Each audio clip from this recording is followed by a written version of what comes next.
इतिहास गवाह है, राजा के सिंहासन के चारों पैर प्रजा की चिता की राख में धंसे हुए होते हैं। राख जितनी ज्यादा मजबूत होगी, राजा की गद्दी उतनी ही स्थायी होगी।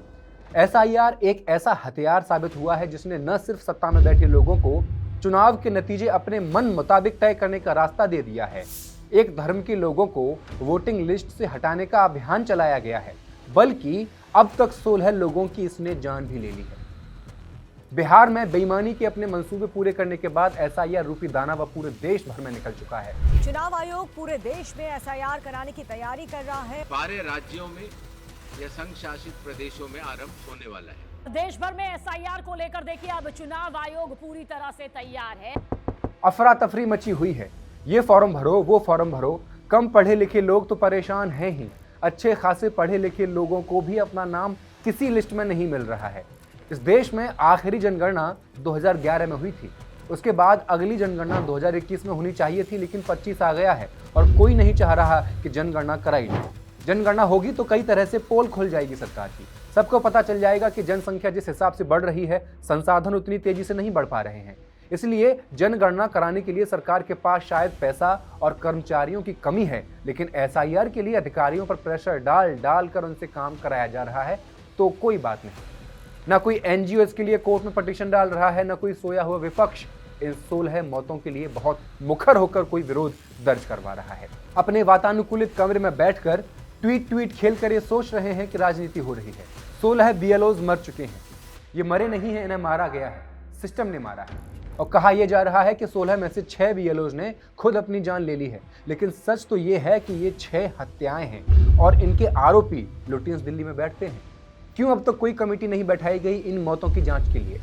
क्यों अब किसी जिले स्तर के अधिकारी को सस्पेंड नहीं किया जा रहा है? क्यों पता नहीं लगाया जा रहा कि इन बीएलओज पर ऐसा कौन सा प्रेशर बनाया जा रहा था कि वो अपनी जान तक गंवा दे रहे हैं? आखिर कब तक सत्ताधारियों के लिए आम जनता बलि का बकरा बनती रहेगी? कब तक विधायक जी और सांसद जी के इशारों पर जनता गुलामी करती रहेगी? 16 मौतें हो चुकी हैं, आखिर और कितनी मौतों के बाद सत्ता पक्ष और विपक्ष की आंखें खुलेंगी? फैक्ट्स एंड फिगर्स के इस एपिसोड में आई विल एक्सप्लेन। नमस्कार, मैं हेमंत और आप मॉलिटिक्स देख रहे हैं। इस देश से अंग्रेज तो चले गए, लेकिन गुलामी क्या होती है वो हमें अच्छे से सिखा कर गए। इन तस्वीरों को देखिए, अंग्रेजी अफसर है जो रौब से खड़ा है, उसके पास एक आम नागरिक है जो उसके गुलाम की तरह व्यवहार कर रहा है। गुलामी गई, देश आजाद हुआ, लेकिन गुलामी सिर्फ देश से गई थी, नागरिकों के जहन से कभी नहीं जा पाई। यही गुलामी आज भी जिंदा है, किसी न किसी रूप में। गोदी पत्रकारिता के रूप में, युवा नेता बनकर घूमते बेरोजगारों के रूप में, होली दिवाली की शुभकामना देकर विधायक जी के चिंटू बनने की कोशिश करते इन बैनरों में, और धार्मिक आयोजनों में फ्री की भीड़ में भी गुलामी जिंदा है। इसी गुलामी कल्चर की वजह से आज भी भारत एक विकासशील देश रह गया है। इसी गुलामी कल्चर की वजह से हम 2 कौड़ी की दिवाली लाइट्स तक चाइना से मंगवाते हैं, क्योंकि यहाँ का युवा विधायक जी की चाटुकारिता करने में व्यस्त है। इसी गुलामी कल्चर की वजह से ऐसे सत्ताधारी और भी बड़े हो जाते हैं जो अपने सिंहासन की राजनीतिक रणनीतियां आखिर में अपने ही गुलामों की चिताओं पर बैठकर लिखते हैं। हाल ही में हुई ये 16 मौतें इस बात की गवाह है। शांति मणि तो अफसरों के पास गई थी रिजाइन करने के लिए, किसी ने उनका रिजाइन एक्सेप्ट नहीं किया। अगर कर लिया होता तो वो बच जाती। शांति मणि एक आंगनवाड़ी कार्यकर्ता थी, 2024 से उन्हें बीएलओ बनाकर अतिरिक्त काम दिया हुआ था। जाके पता कीजिए एक आंगनवाड़ी का वेतन कितना होता है।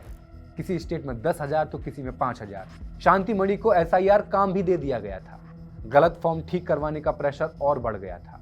उनका रेजिग्नेशन एक्सेप्ट नहीं किया गया और आखिरकार 51 साल की शांति मणि ने अपना जीवन खत्म कर लिया। जब वो रिजाइन करने गई तो अफसरों ने कहा कि अब तो नाम लिस्ट में चढ़ गया है, अब कुछ नहीं हो सकता। क्या ऐसे अफसरों पर कार्रवाई नहीं होनी चाहिए? घटना स्थल से एक नोट बरामद हुआ। उन्होंने चुनाव आयोग को जिम्मेदार ठहराते हुए लिखा है, मैं साधारण इंसान हूं, इतना अन्यायपूर्ण काम का बोझ नहीं सह सकती। केरला, राजस्थान, मध्य प्रदेश, गुजरात और पश्चिम बंगाल ये वही स्टेट्स हैं जहां 6 बीएलओज ने पिछले कुछ हफ्तों में कथित रूप से अपनी जान ले ली। आपको क्या लगता है, एसआईआर में जो बीएलओज काम कर रहे हैं उन पर सिर्फ काम का प्रेशर है? नहीं, इन पर टारगेट पूरा न करने की स्थिति में एफआईआर लिखवाई जा रही थी, उसका भी प्रेशर है। शांति मणि के अलावा 22 नवंबर की सुबह एक महिला बीएलओ रिंकू तरफदार की लाश मिली। हर जगह लोग यही कह रहे हैं, ये आत्महत्या नहीं, ये तो सिस्टम द्वारा की गई हत्या है। रिंकू भी एक नोट छोड़ कर गई।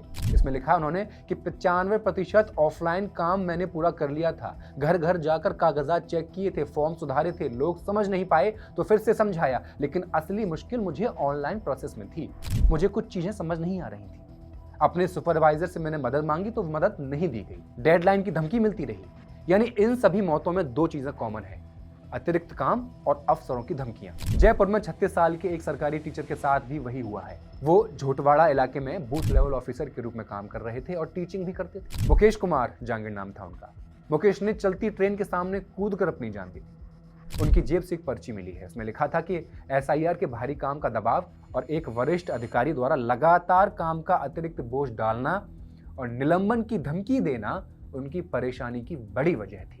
21 नवंबर को गुजरात में फिर एक टीचर अरविंद ने फांसी लगा ली। यहां भी वही सेम रीजन। अपने कथित नोट में उन्होंने लिखा है कि वो BLO के काम की वजह से मानसिक तनाव में थे। उन्होंने साफ साफ लिखा कि मैं SIR की कामगिरी की वजह से ये कदम उठा रहा हूं। उन्होंने ये भी लिखा कि उन पर 23 तारीख तक 95% टारगेट पूरा करने का दबाव बनाया जा रहा था, जो उनके लिए इम्पॉसिबल था। अपनी पत्नी और अपने बच्चे के लिए उन्होंने लिखा है, मैं अब SIR का काम नहीं कर सकता। पिछले कुछ दिनों से लगातार थकान और मानसिक तनाव महसूस कर रहा हूं। आप दोनों अपना ध्यान रखें। मैं आप दोनों से बहुत प्यार करता हूं, लेकिन अब मेरे पास यह अंतिम कदम उठाने के अलावा कोई विकल्प नहीं बचा है। मध्य प्रदेश के 2 BLOs रमाकांत पांडे और सीताराम गोंड भी इस दबाव के बोझ तले टूट। हैरत की बात यह है कि रायसेन के एक और BLO नारायण दास सोनी पिछले 6 दिनों से गायब है। रमाकांत पांडे की पत्नी रेखा पांडे, जो खुद अस्पताल के दरवाजे पर पति की जान बचाने की उम्मीद लिए खड़ी थी, सिर्फ ये कह रही थी ये कोई हादसा नहीं था, रात भर जागकर काम करने वाली मजबूरी की मार थी। रमाकांत को लगातार इस काम में झोंका जा रहा था और एक रात अचानक उनकी तबीयत बिगड़ी। अस्पताल पहुंचने से पहले ही सांसें